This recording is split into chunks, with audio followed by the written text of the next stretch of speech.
PE and Health 4, Quarter 3, Week 1, Matatag Curriculum. Competency, discuss the concept and importance of eating safe and healthy food. Objectives, understand the UN article, Right of the Child to Nutrition. Explain the different parts of a food label and identify the 5 keys to safer food. Content, concept of safe and healthy eating. Importance of safe and healthy eating.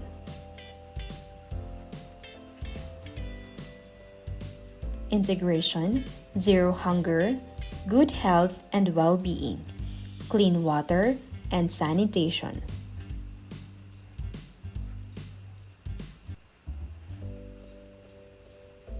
For day 1, pics and jumbled letters. I will be flashing 2 photos and jumbled letters for 5 seconds, and you may raise your hand if you want to guess what the pictures refer to. Let's start.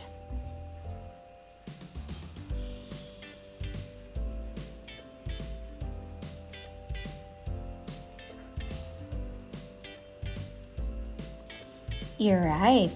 The first word is defense, and the second word is offense. Let's take a look at the next pictures.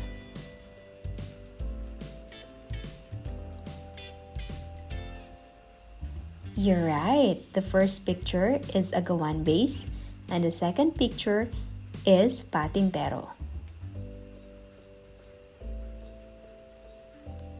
Let's have a video analysis.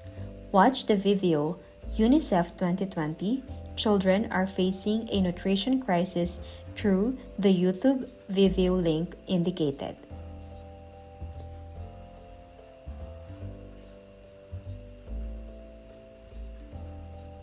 Here are the guide questions.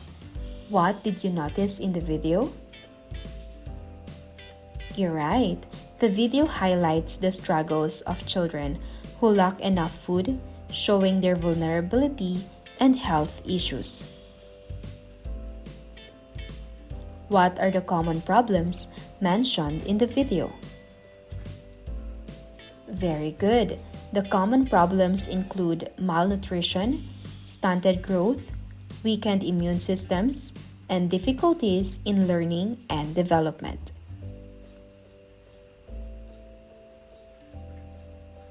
Let's unlock some content area vocabulary. First is the United Nations.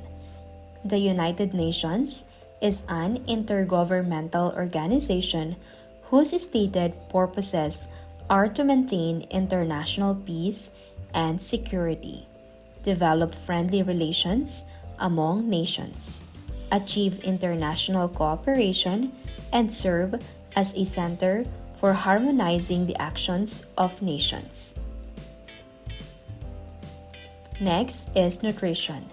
It is the process of taking in food and converting it into energy and other vital nutrients required for life.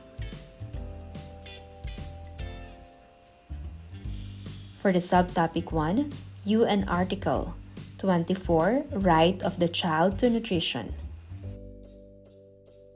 What is Article 24 of the United Nations all about?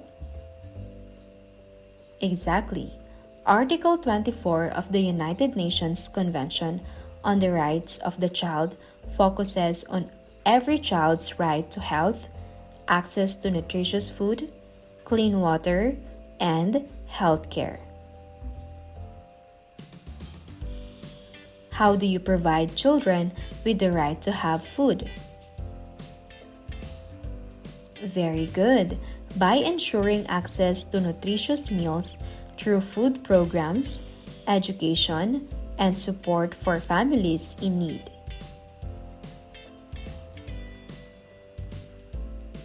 Let's have a Zumba. Execute and follow the Zumba dance through this link. Ready, set, dance.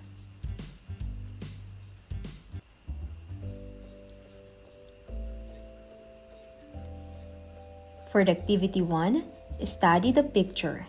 Circle 5 unsafe practice to achieve proper nutrition.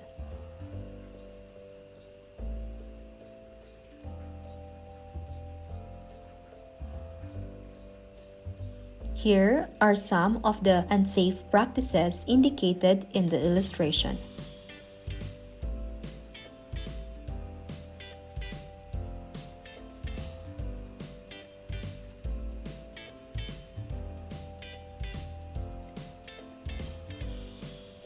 Appropriate nutrition is a right for every child. They have a right to eat foods that are healthy for their developing bodies. Parents and other caregivers must defend their kids' right to a healthy diet so they can grow up happy and healthy.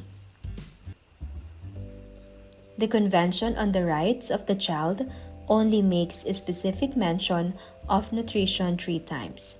However, the Convention makes it clear that a healthy diet should be viewed as a fundamental human right by emphasizing food, health, and care. According to Article 24 of the Convention on the Rights of the Child, children have the right to the best health care possible, clean water to drink, healthy food, and a clean and safe environment to live in. All adults and children should have information about how to stay safe and healthy. A vital component of growth and health is nutrition. A healthier diet is linked to better immune systems, safer pregnancies and deliveries, a decreased risk of non-communicable diseases like diabetes and cardiovascular disease, longer lifespans, and better health for newborns, children, and mothers.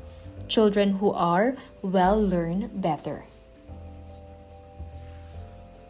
For Day 2, Subtopic 2, Healthy and Unhealthy Food. What are the differences between healthy and unhealthy food? You're right. Healthy food provides essential nutrients for growth and energy, while unhealthy food is high in sugar, fats, and lacks nutrients. What are the examples of healthy and unhealthy food? Very good. Examples of healthy food include fruits, vegetables, and whole grains. Unhealthy food includes chips, candy, and sugary drinks. Let's dance. Watch the video and follow the dance steps.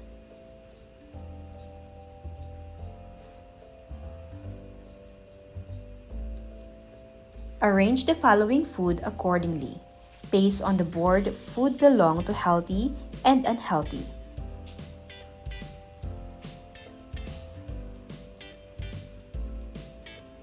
Here are the foods. Let us now classify them. For the healthy food, we have banana, carrot, apple, pineapple, milk, egg, and fish. And for the unhealthy food, we have ice cream, soda, and fries. A person is healthy and usually free from illness if they get the essential nutrients needed by the body. Eating nutritious food makes a person healthy and strong. Nutritious food also provides the energy needed by the body to do activities and repairs tissues and body cells. 3 important meals. First, we have breakfast. It is considered the most important meal of the day. It recharges the body and gets you ready for the day. Next is lunch. This meal provides the energy to remain alert and focused throughout the day. And the third one is dinner. It helps to have a good sleep and be more alert the next day. Here are the nutritional guidelines for Filipinos, according to the Department of Science and Technology. First, eat more fruits and vegetables every day. Consume fish, lean meat, poultry, egg, dried beans, or nuts daily for growth and repair of body tissues. Eat a variety of food every day to get the nutrients needed by the body. Breastfeed infants exclusively from birth up to 6 months. Then give the baby appropriate complementary food while continuing breastfeeding. Consume milk, milk products, and other calcium-rich food. Consume safe and clean food and water to prevent diarrhea and other food and waterborne diseases. Use iodized salt to prevent iodine deficiency disorders. Limit intake of salty, fried, fatty, and sugar-rich food to prevent cardiovascular diseases.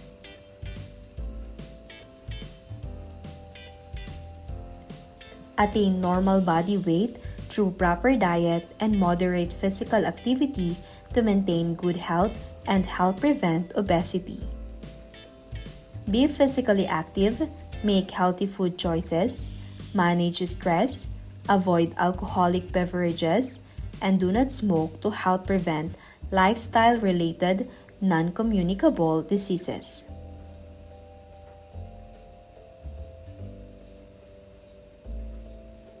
For Day 3, Subtopic 3, Food Safety. What are the food safety principles? You're right. The food safety principles include proper cleaning, cooking, storing, and handling a food to prevent contamination. How important are food safety principles in our daily lives? Exactly. They are essential to prevent foodborne illnesses and ensure the food we eat is safe and healthy.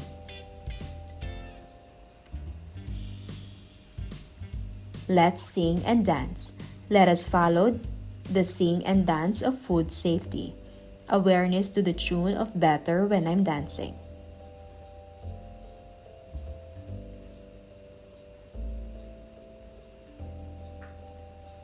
Find and encircle the word in the grid. Look for them either horizontally or vertically.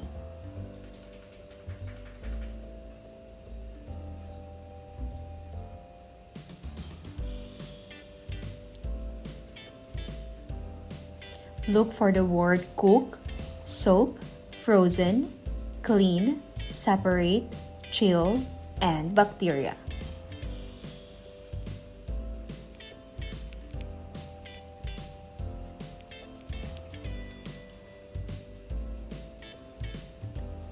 Here are the correct answers. We have cook, soap, frozen, separate, chill, and clean.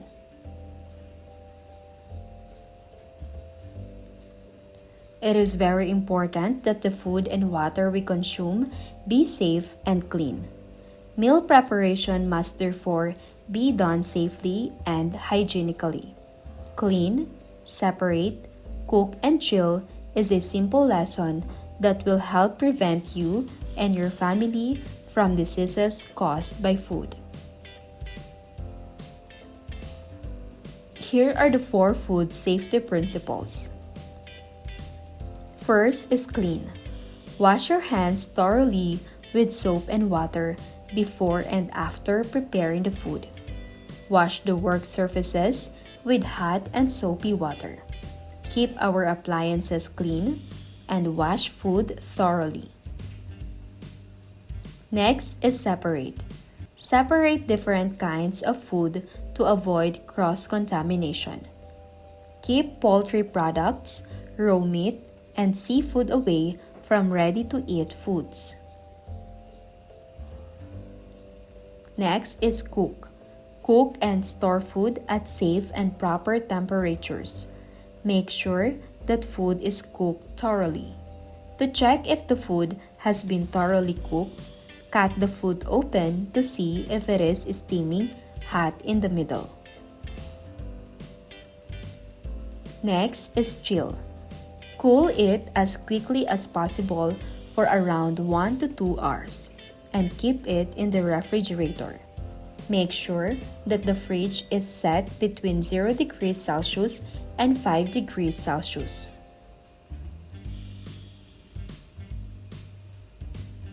Do not leave perishable foods at room temperature. Any kind of food is no longer safe to eat if they have been in the danger zone of 40 to 140 degrees Fahrenheit for more than 2 hours.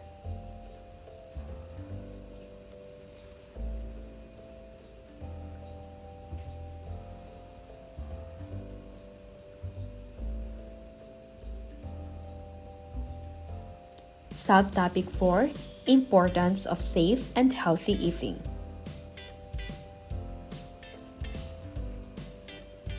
What is a food label? You're right. A food label provides information about a product's nutritional content, ingredients, and other details.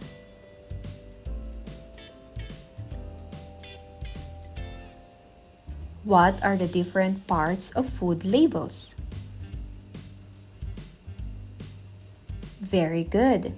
The parts include serving size, calories, nutrients, ingredient list, and allergen warnings. Let's have a dance exercise. Follow the dance steps from the video in the given link. Family-friendly gaming.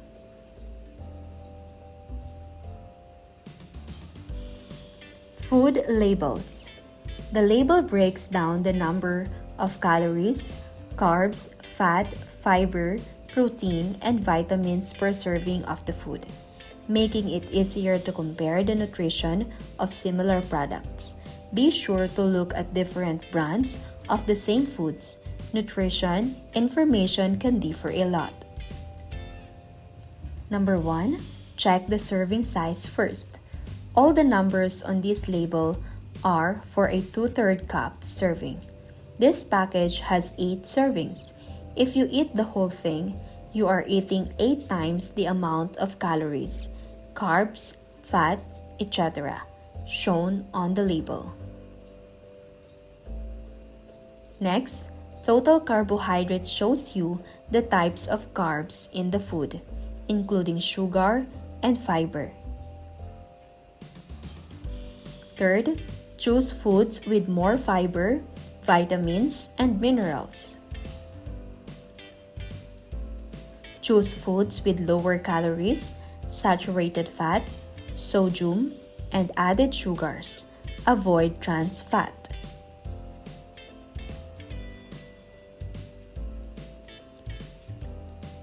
For the next activity, compare it.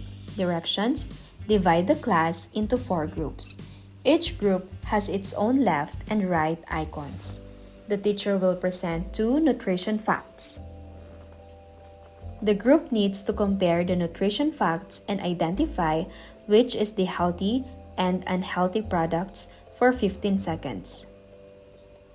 If the teacher tells which is the healthy product, the group needs to raise their left or right icon, depending on where the healthy product is placed. The students must wait for the count or signal of the teacher before raising their icon. The group who raised their icon first and had the correct one will get 2 points.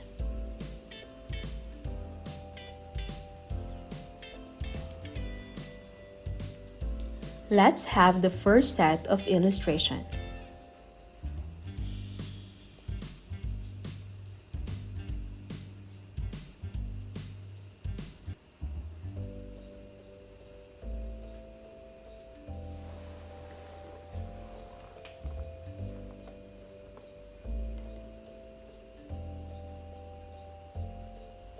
You're right. The answer is left.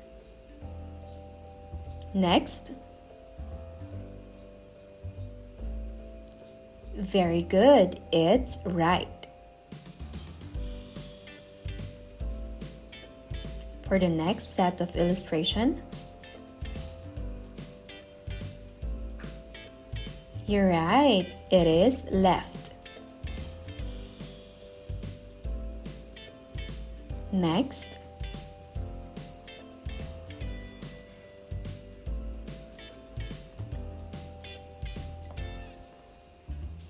Very good. It is right. Next.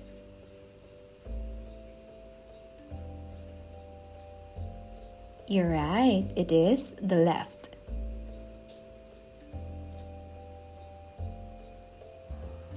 Does eating the right amount of nutrition every day help us grow stronger and taller? You're right. Yes. Proper nutrition supports growth, strength, and overall health.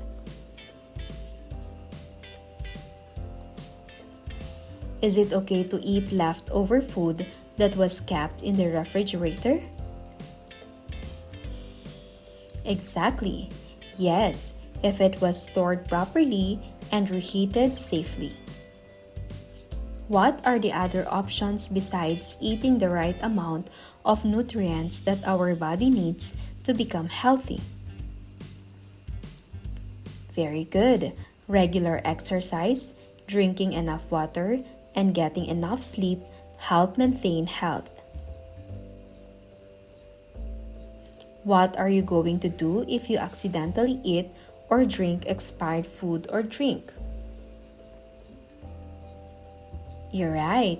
Stop eating it and inform an adult or seek medical advice if symptoms appear.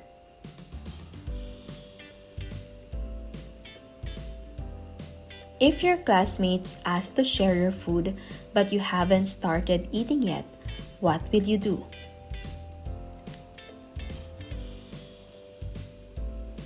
Politely share if you are comfortable and have enough food.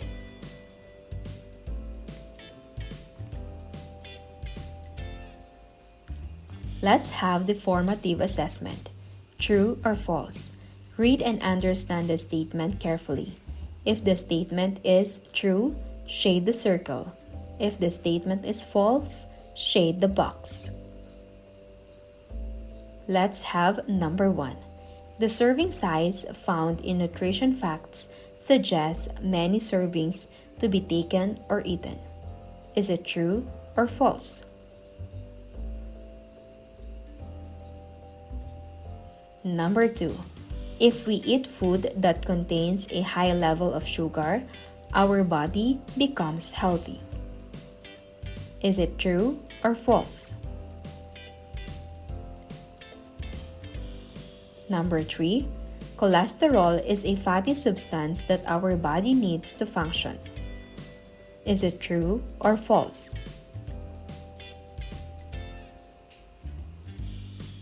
Number 4. Reading the nutritional facts helps us to know the nutrients contained in a food product. Is it true or false? Number 5. High calorie intake helps our body to become thin and healthy. Is it true or false?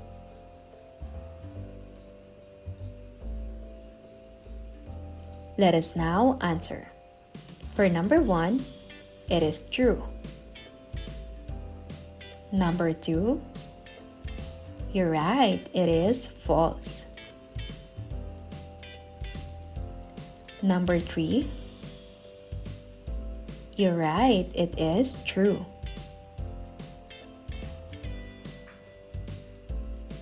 Number 4, very good, it is true. And number 5, it is false.